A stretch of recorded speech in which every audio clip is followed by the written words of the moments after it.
Shoshilinch tezkor xabar. Bugun 8-aprel kunidan boshlab O'zbekistonda narx 12.966 so'm etib belgilandi.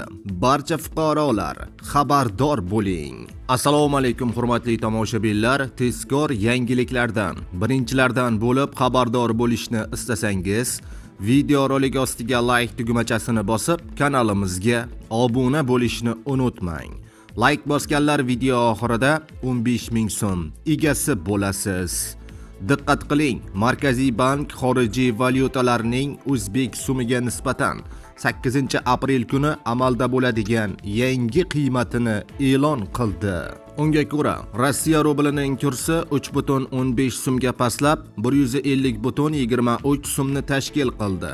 Yevro kursi 8.75 so'mga pastlab 14.213 so'm bo'ldi.